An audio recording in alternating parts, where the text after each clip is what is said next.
Nous allons poursuivre nos auditions par la vôtre. Et comme il se doit dans le cadre d'une commission d'enquête, je vais être contraint de vous faire prêter serment. Alors, monsieur Edith Casanova, prêtez serment de dire toute la vérité, rien que la vérité. Levez la main droite et dites « je le jure ». Je le jure. Je vous remercie. Je vous propose de pratiquer de la manière suivante. Je vais vous laisser la parole pendant 10 minutes pour que vous puissiez éventuellement nous donner votre approche sur l'objectif de notre commission, sur les questions qui vous ont été adressées. Après quoi, Éric Bocquet, qui est notre rapporteur, alimentera le débat avec vous. Et je vous propose, pour des raisons à la fois d'emploi du temps et aussi d'efficacité de notre débat, que celui-ci se termine à 18h15, 18h20. 18h20. Voilà. Alors, vous avez... Très bien, merci Monsieur le Président. Je ne sais pas s'il me faudra 10 minutes dans cet exposé liminaire. Alors, sur le rôle des banques et des acteurs financiers dans l'évasion des ressources financières, ses conséquences fiscales et sur les équilibres économiques, je n'ai pour ma part, notamment en ma qualité de président de la commission de déontologie, qui est celle au titre de laquelle j'ai l'honneur d'être devant vous, pas grand-chose à dire, du moins à titre liminaire.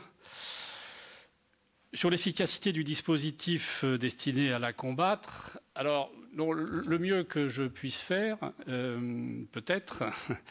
c'est de donner quelques indications sur ce qu'est la commission de déontologie de la fonction publique que j'ai l'honneur de présider,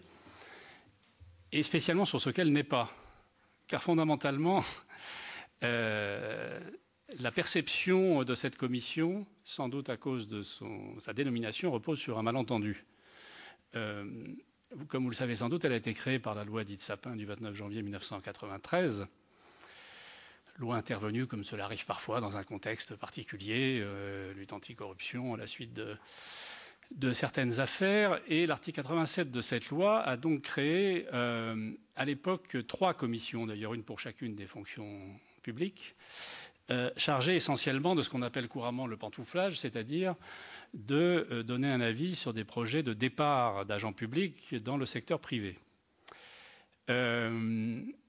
l'heure actuelle, la commission est régie en dernier lieu par l'importante modification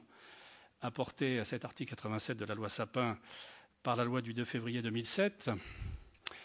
d'où il résulte d'une part qu'elle a des compétences qui vont bien au-delà du contrôle des départs dans le privé. Je veux parler du contrôle des projets de cumul d'activités privées par des agents publics au titre de la création d'entreprises. Possibilité qui a été ouverte dans le même temps par la loi et introduite à l'article 25 du statut général de la fonction publique. Autrement dit, beaucoup d'affaires, et je dirais en gros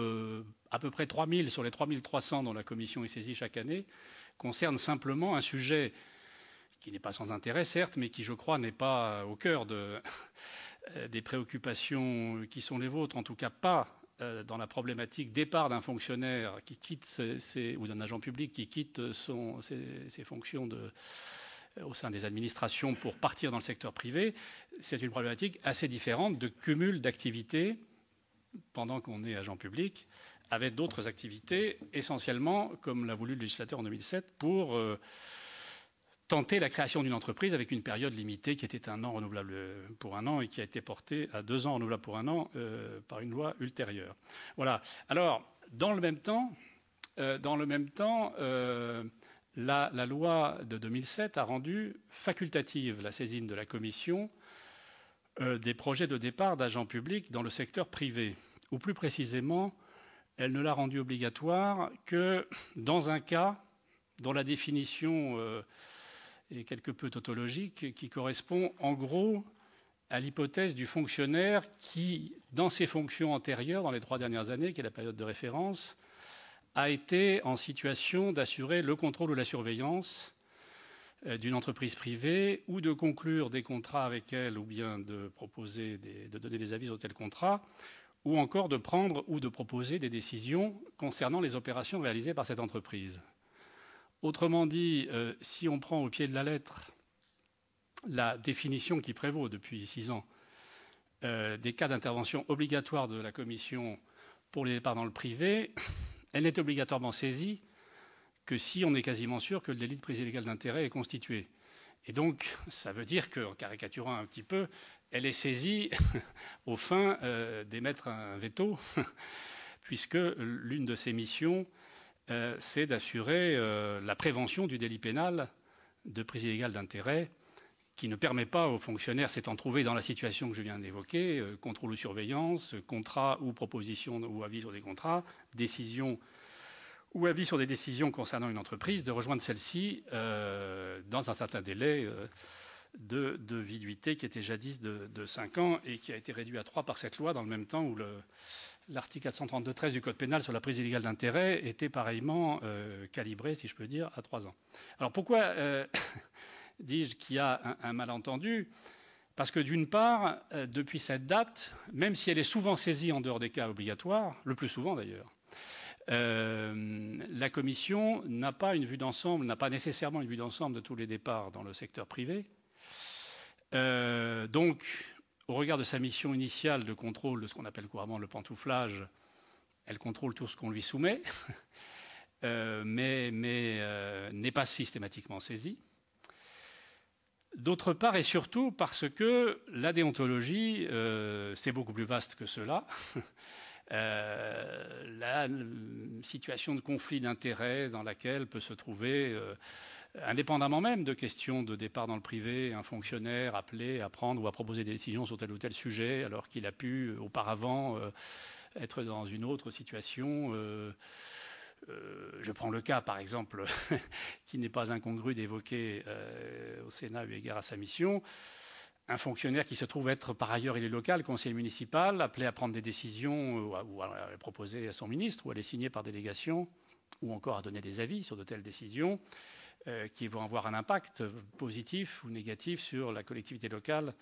dont il est l'un des élus. Ça peut être une situation de conflit d'intérêts au sens éventuellement large du terme, s'agissant de concurrence entre divers intérêts publics et pas simplement entre intérêts publics et intérêts privés. Et puis, il y a de façon générale un certain nombre de questions de déontologie qui ne sont pas nécessairement, qui ne se traduisent pas nécessairement par des normes écrites dans l'actuel statut général de la fonction publique, mais qui, à travers notamment la jurisprudence sur des questions disciplinaires, etc., permettent quand même d'être à peu près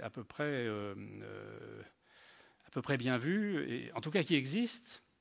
et dont la Commission n'est nullement chargée. Autrement dit, et pour résumer, sa mission telle qu'elle a été conçue à l'origine, de contrôle des départs dans le privé, n'est pas systématique.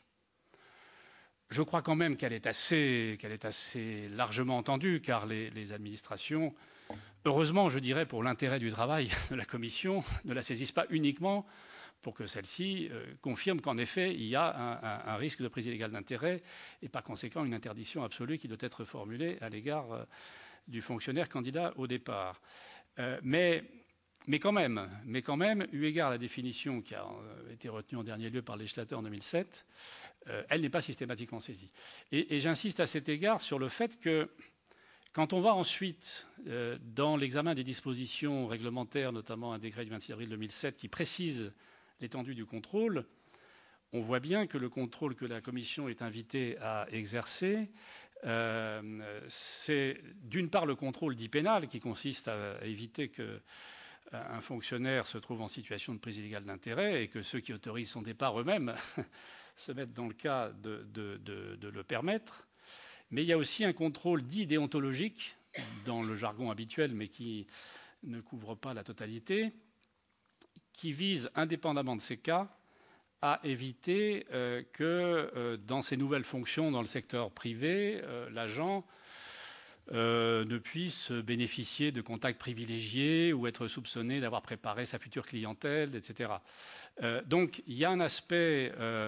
important du contrôle des départs qui n'entre pas dans la définition de la saisine obligatoire de la Commission.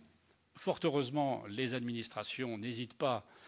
dans la plupart des cas, mais je n'ai pas d'éléments statistiques sur les cas qui se produisent de départ autorisés par l'administration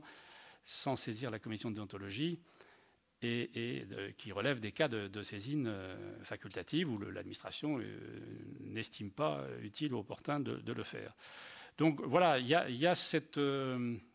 vision un peu plus réduite qu'entre 1993 et 2007